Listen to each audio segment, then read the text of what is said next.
So let me design a question over here for you guys. We have a circuit, let's say that's a resistor.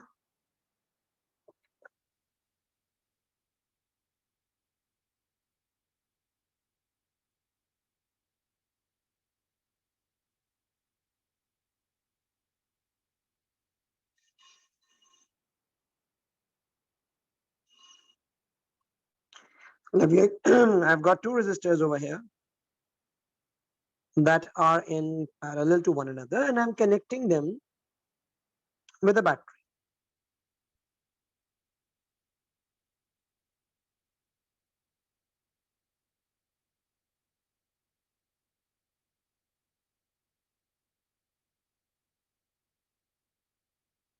So I've connected it with a battery. Let me draw the battery in the middle over here. That's your positive terminal, that's your negative, another positive, and another negative. अच्छा, question में battery has a voltage of VT. This resistor is a 200 ohm resistor. This one is a 400 ohm resistor. ठीक है? And ये मुझे given है कि भाई the battery supplies a current of I.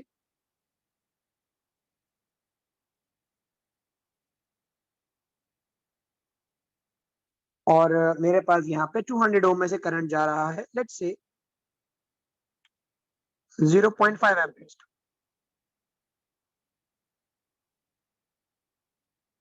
और 400 ओम में से जा रहा है करंट I1. क्वेश्चन में मुझे बोला गया है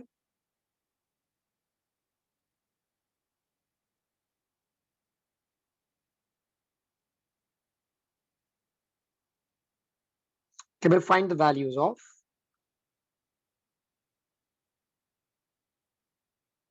battery's voltage, I1, I and RT.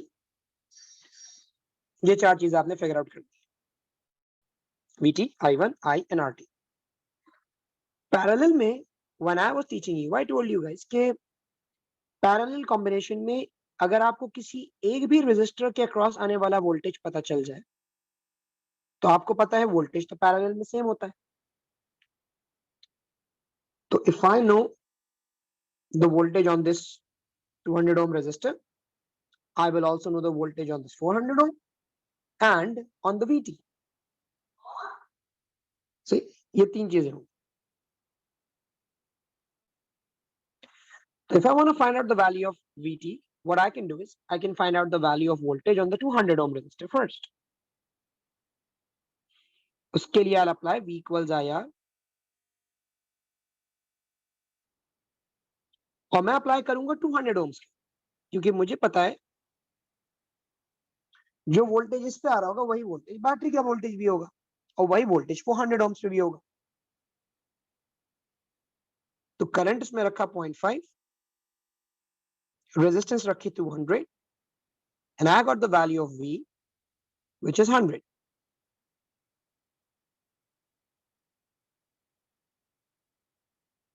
इसको थोड़ा छोटा कर देता हूँ, बड़ा वोल्टेज आ गया. Let's make it 0.05. This makes a bit more sense. 100 volt का वोल्टेज ज्यादा हो जाएगा, बैटरी नहीं होती है.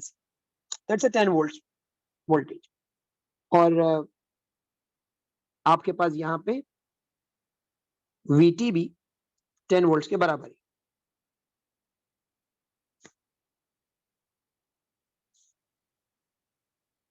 सेकंड पार्ट में आपसे बोला गया कि आप I1 निकालिए. IR मेरे बच्चे it's the product of current and resistance ना, V इक्वल्स IR ये फॉर्मूला है ना.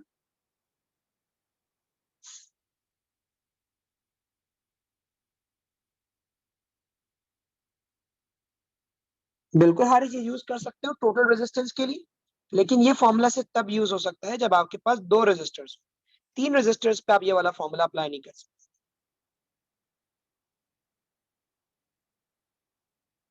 लेकिन वोल्टेज निकालने के लिए ये वाला फॉर्मूला थोड़ी यूज होगा, वो तो टोटल रेजिस्टेंस के लिए ना।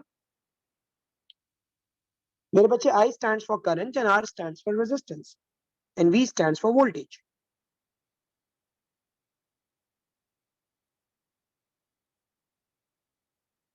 हाँ, इस वक्त तो है, मैं इस वक्त मना नहीं कर रहा कि if you want to find out the total resistance तब तो चल जाएगा, you can use this formula जो आप मुझे बता रहे हैं। लेकिन if there would have been three of them, उस वक्त ये फेल हो जाता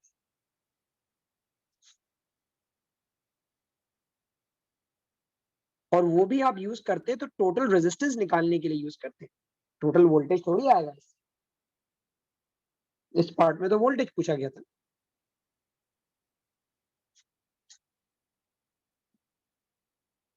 उसके बाद पार्ट टू में they want to calculate the value of I1। अब आपको पता है कि this 200 ohm resistor has a voltage of 10 volts, इस 400 पे भी 10 वोल्ट्स आ रहा होगा, क्योंकि ये दोनों पैरेलल में लगे हुए, और पैरेलल में लगे हुए रेजिस्टर्स पे वोल्टेज सेम आता है। तो यहाँ पे you use V equals I R again, voltage equal current times resistance. आपको पता है इसमें वोल्टेज भी 10 वोल्ट्स ही होगा, आपको इसका करंट चाहिए और इसकी रेजिस्टेंस 400 ओम्स। यहां से you can find out the value of I1 which will be 0.025 amperes। ये I1 हो जाएगा।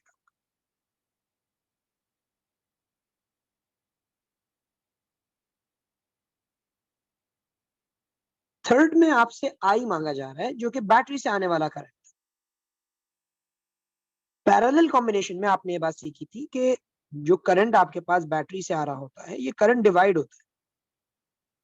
There was a current of I, ये डिवाइड होगा I1 और I2 में।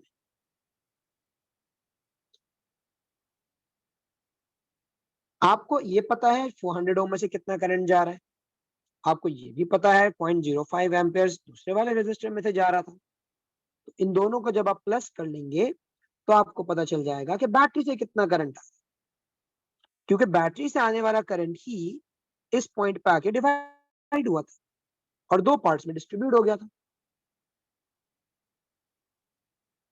तो अगर मुझे आई की वैल्यू चाहिए तो मैं कह सकता हूं कि भाई आई के लिए दोनों करंट्स को ऐड अप करो, I1 I2 दोनों के करंट्स को आप प्लस कर दीजिए। तो एक में करंट है 0.025, एक में करंट है 0.05, यहां से आपको आई मिल जाएगा 0.075 एम्पेयर। ये वो करंट है जो बैटरी से सप्लाई हो रहा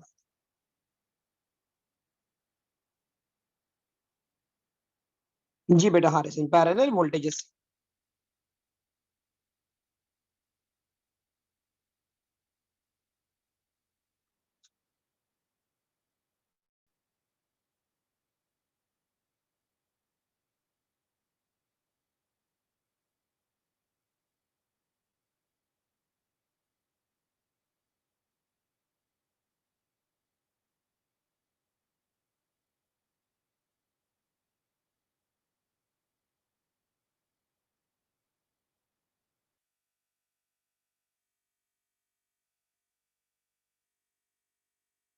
तो जय मेरे बच्चे देखो ना, पैरेलल कॉम्बिनेशन में क्या होता है, करंट जो आपके पास यहाँ से आ रहा होता है वो डिवाइड हो जाता है दो पार्ट्स में।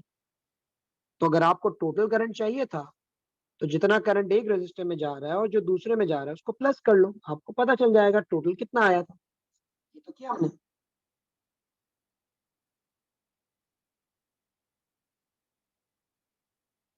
हाँ, पार्ट फोर के लिए Haris you can use that form.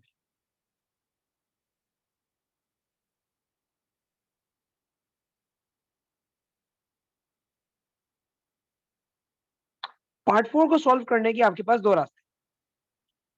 आपको बैटरी का वोल्टेज चाहिए, अपना टोटल वोल्टेज, टोटल रेजिस्टेंस चाहिए, आरटी चाहिए। अब आरटी को निकालने के लिए you can either use V equals IR और you can use a formula of resistors in parallel. both of them will give you the same answer. Kaise? Let me show you. If I used V equals IR to find out the total resistance, so I would have used the total voltage, my total current and total resistance. V equals IR पूरे circuit पे लगा, हर चीज total इस्तेमाल कर रहा हूं. Total voltage 10 volts, total current 0.075. तो यहां से आपको टोटल रेजिस्टेंस भी मिल जाता है. That is one way of going about. मैं दूसरा भी तरीका भी सिखाऊं. 10 divided by 0.075, this would give me 133.3. This is one way of finding out your total resistance. Another way, मैं इसको यहाँ पे साइड में सॉल्व कर सकता हूँ.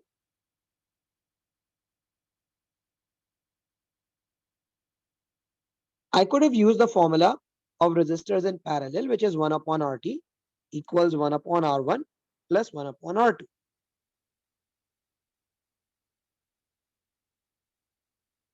मेरे पास एक रेजिस्टर 200 ohms का है, एक रेजिस्टर 400 ohms का. तो यहां से when I'll solve it,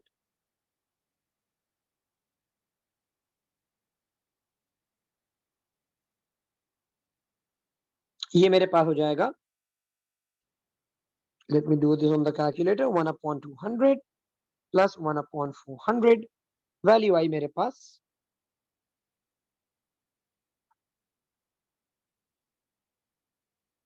3 upon 400.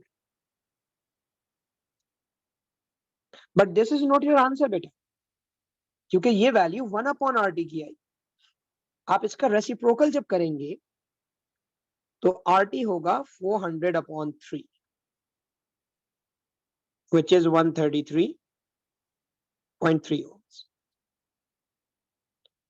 Parallel को सॉल्व करते हुए अक्सर स्टूडेंट्स जो मिस्टेक करते हैं वो ये करते हैं कि they forget to reciprocal after this part, this step.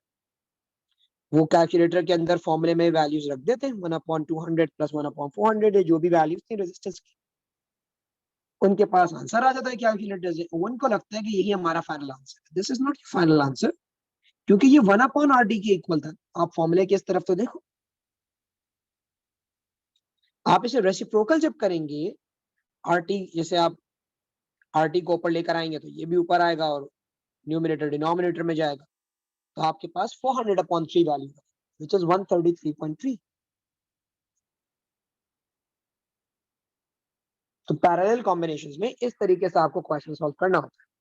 मैंने टोटल रेजिस्टेंस निकालने के दोनों तरीके इसलिए सिखा दिए, दोनों ही आसान है. आपको पेपर में जो तरीका ज्यादा सिंपल लगे आप उसको यूज कर लीजिएगा.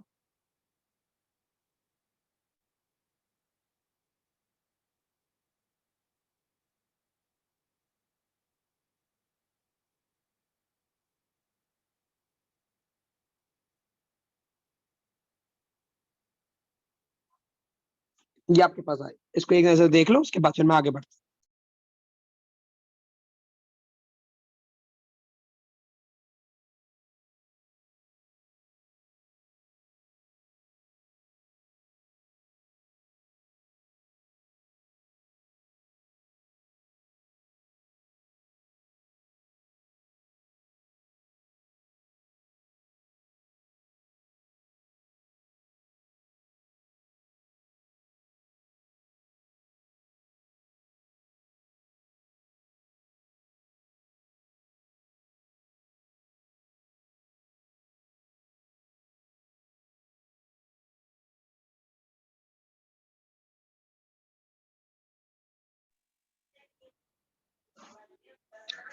अच्छा भाई देखो, आपने जो मुझसे चीज पूछी थी मैं उसको जरा एक्सप्लेन कर देता हूँ हारे से. एक मिनट रुक जाओ.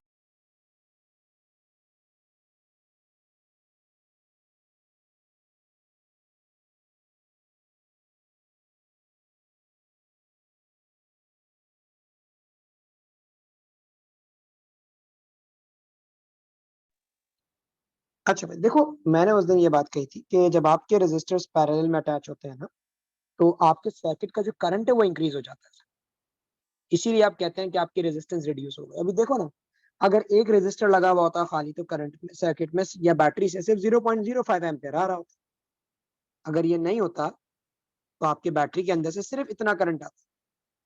लेकिन जब आपने ये भी लगा दिया पैरेलल में, अब इसको भी करंट मिल रहा है, तो अब दो दो करंट जब आ रहे हैं तो बैटरी से निकलने वाला करंट बढ़ जाता है।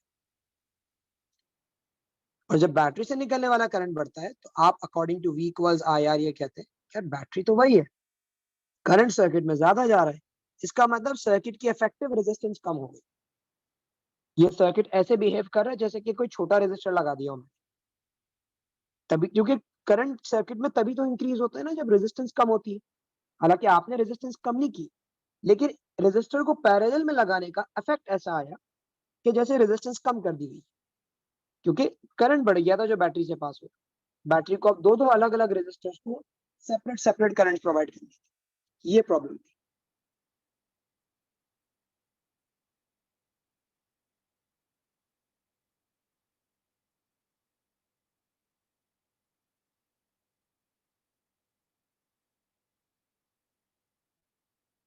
Yes, you have to, but that is something for the sake of knowledge.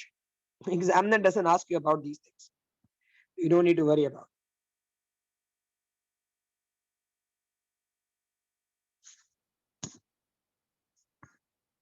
अच्छा भाई, अब हम जरा कंबाइंड सर्किट्स के क्वेश्चन करते हैं। मैं एक आध यहाँ पे बनाता हूँ आपके पास सर्किट, और मैं चाहूंगा कि आप उसकी रेजिस्टेंस निकाल के दिखाएं। एक तो मैं बना के दिखा देता हूँ आपको सॉल्व करके, एक आपको ट्राई करेंगे अभी।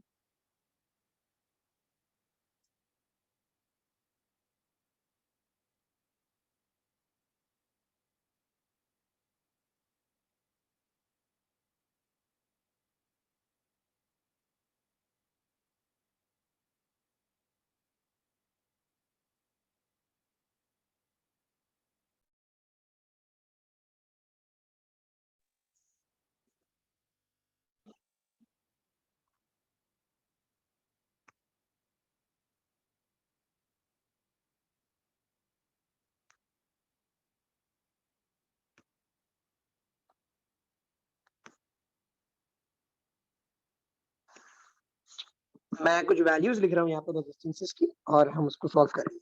ये कॉम्बिनेशन है, इसमें सीरीज पैरेलल दोनों मिलके मैंने बना। अच्छा,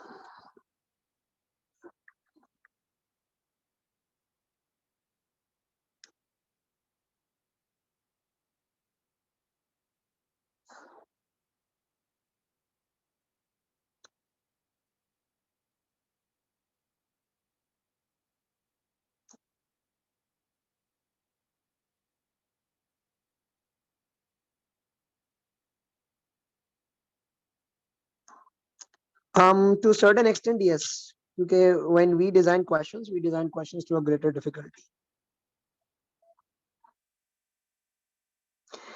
पास पेपर क्वेश्चन तुम चैप्टर एंड पे करते हैं ना बेटा, अभी थोड़ी करेंगे, अभी तो पहले सिखाओ तो सही, डायरेक्ट पास पेपर के क्वेश्चन कैसे करोगे।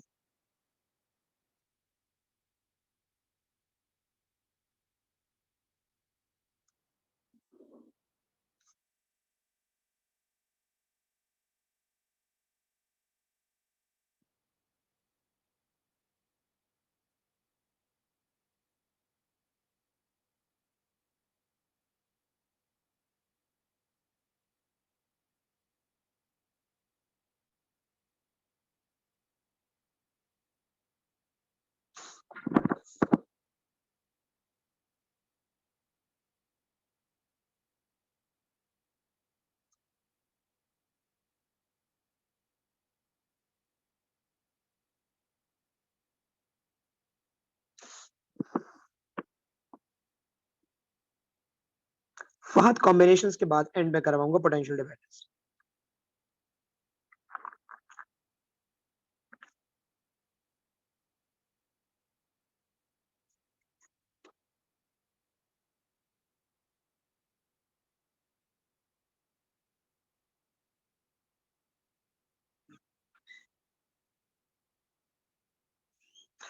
अच्छा भाई, ये मैंने तीन पर्टिकुलर कॉम्बिनेशंस बनाए, में से एक मैं सॉल्व करके दिखाता हूँ, बाकी दो आप लोग ट्राई कीजिएगा और फाइंड आउट करने की कोशिश कीजिएगा कि इनकी कंबाइंड रेजिस्टेंस कितनी है, ताकि हम इसके फिर क्वेश्चंस पे चले जाएंगे। इसका पर्टिकुलर मैं 5 रुपए क्वेश्चन करूँ, बेफिक्र।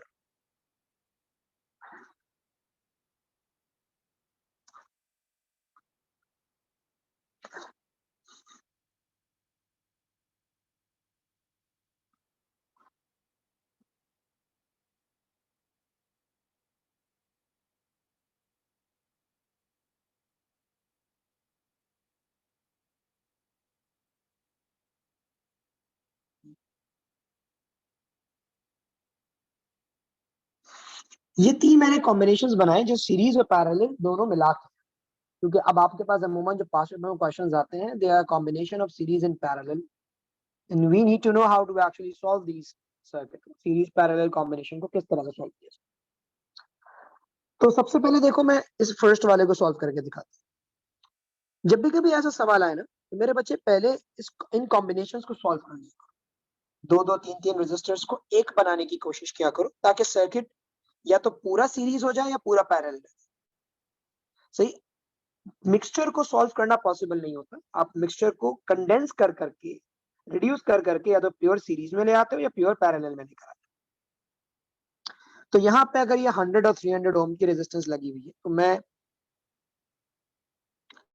फॉर्मूला अप्लाई कर सकता हूँ, 1 upon R T equals 1 upon R one plus 1 upon R two, 1 upon 100 plus 1 upon 300। यहाँ पे मैं डायरेक्टली कैलकुलेटर पे सॉल्व कर रहा हूँ और मैं फाइंड आउट करने की कोशिश करता हूँ कि what is the value of this, 1 upon 100 plus 1 upon 300, 1 divide by answer, ताकि रेसिप्रोकल भी ले लिया मैंने साथ साथ। तो टोटल रेजिस्टेंस आई 75 ओम। 75 ओम्स का मतलब ये है कि these two resistors are behaving as a 75 ohm resistance.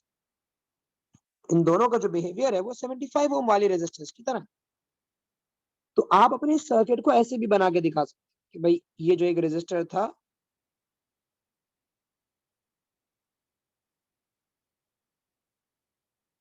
ये आ गया, और 200 ओम वाला रेजिस्टर इसके आगे अटैच। मतलब आपने उन दो रेजिस्टर्स को रिड्यूस करके एक 75 ओम वाले रेजिस्टर की तरह ड्रॉ कर दिया। अब आपका ये सर्किट एक प्योर सीरीज सर्किट।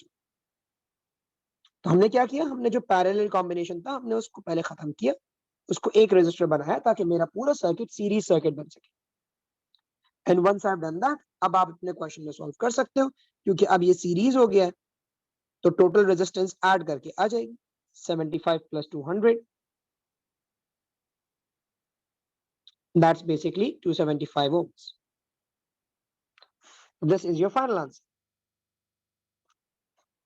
तो जब भी कभी कोई सवाल ऐसा आए जिसमें आपके पास कॉम्बिनेशंस गिवन हो, तो आप सबसे पहले उस कॉम्बिनेशन को रिजॉल्व कीजिए, एक रजिस्टर बनाइए। जब आप एक चीज बना लेंगे, उसके बाद फिर आप इसको फर्दर आगे की तरफ लेके जा सकते हैं। ऐसे ही सेकंड वाले को भी ट्राई करो, पहले इन दोनों सीरीज को एक बनाना, उसके बाद फिर पैरेलल में उसके साथ सॉल्व करना। और इसी तरह यहाँ पे भी पहले इन दोनों को, इन तीनों को आप एक रजिस्टर बनाए, इन दोनों को भी एक रजिस्टर बनाए, फिर ये सीरीज हो जाएगा और इसको भी सॉल्व करें। ट्राई करके देखें, मैं आपको 5 मिनट दे रहा हूँ, उसको सॉल्व करें, उसके बाद फिर मैं आपके साथ आंसर डिस्कस करूँ।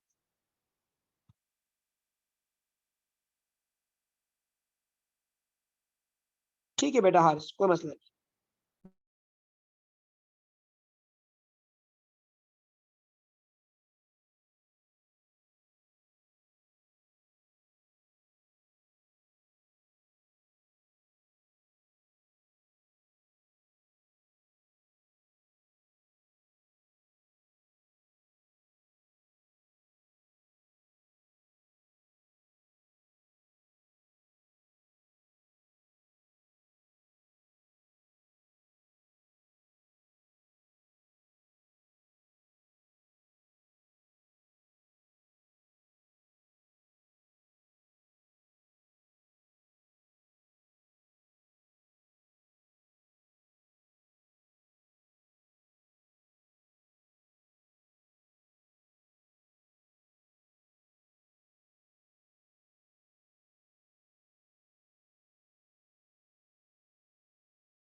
हाँ भैया, हो गए बेटा दोनों सॉल्व।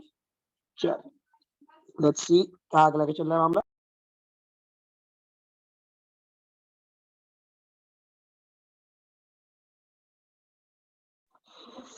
सेकंड वाले के अंदर आप लोगों ने सबसे पहले किया होगा कि दोनों 100 ओम रेजिस्टर्स को एक साथ कंबाइन करके इसको 200 ओम का रेजिस्टर बना दिया। तो उसके बाद फिर ये पूरा सर्किट आपके पास एक पैरेलल रेजिस्टर की तरह नजर आ रहा है कि आपने दोनों हंड्रेड्स को ऐड किया, इनके वो दोनों सीरीज में थे, ये होगा 200 ओम रेजिस्टेंस। और उसके बाद फिर आपने एक ये 200 ओम रेजिस्टर और एक नीचे वाला 200 ओम रेजिस्टर, इन दोनों को आपने सेलेक्ट कर लिया होगा कि ये तो आ गया आपके पास पैरेलल के अंदर एक दूसरे के साथ।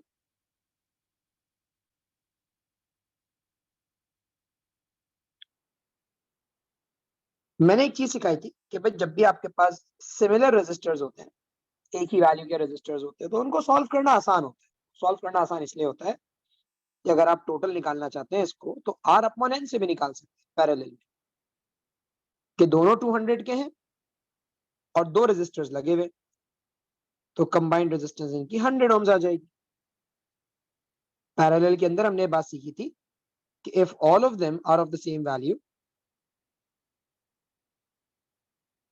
If all of these resistors are of the same value, तो आप क्या करेंगे भाई, आप 200 को डिवाइड बाय 2 कर, अगर ये 4 लगे हुए थे डिवाइड बाय 4 कर देते, इससे भी चीजें सिंप्लीफाई हो जाती है। तो आपका फाइनल आंसर 100 ओम्स आ गया। इसी तरह से अगर हम थर्ड वाला देखें, थर्ड वाले के अंदर 50, 100 और 50 ये तीन लगे, तो 1 upon R T equals 1/50 plus 1/100 plus 1/50। आपने इनको सॉल्व करना है। इनको सॉल्व करने के बाद आपके पास 1 अपॉन आर टी की एक वैल्यू आ रही। Let me solve that as well. 1/50 plus 1/100 plus 1/50, ये आ रहा है 1/20। तो आपके पास टोटल रेजिस्टेंस इस पूरे कॉम्बिनेशन की 20 ओम्स हो गई, यानी this entire thing is working as a 20 ohm resistor.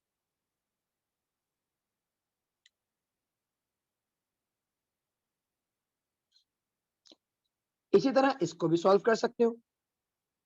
इसको सॉल्व करना भी आसान है।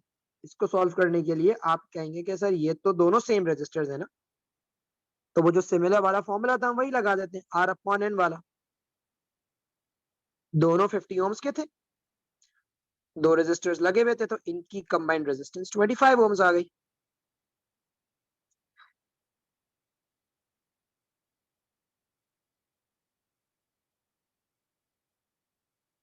ये 25 ओम्स आ गई रेजिस्टेंस।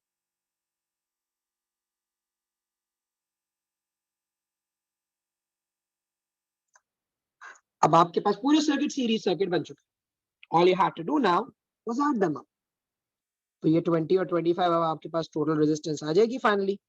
20 इसकी, 25 दूसरे वाले कॉम्बिनेशन की, कंबाइंड रेजिस्टेंस हो गई आपके पास 45 ओम्स। तो इस तरह के क्वेश्चंस आपको पेपर में देखने को मिल सकते हैं जिसमें एग्जामिनर आपसे पूछ रहा हो।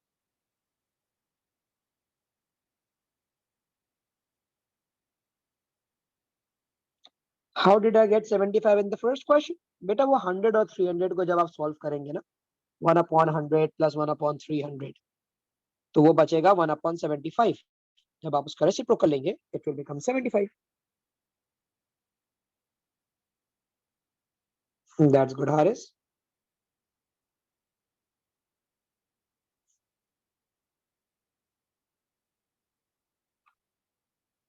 नहीं बेटा, पैरेलल में आप सिंपल ऐड थोड़ी करते, पैरेलल में तो 1/, करके ऐड कर रहे होते हो ना। 1/100 प्लस 1/300, अब ये 1/400 थोड़ी होगा। ऐसा करोगे तो मैथ्स तो बर्बाद हो गई फिर, इसका मतलब फ्रैक्शंस को कैलकुलेटर में ऐड करो, डिनोमिनेटर्स डिफरेंट थे, एलसीएम लेके ऐड होते हैं ये, they not added up directly.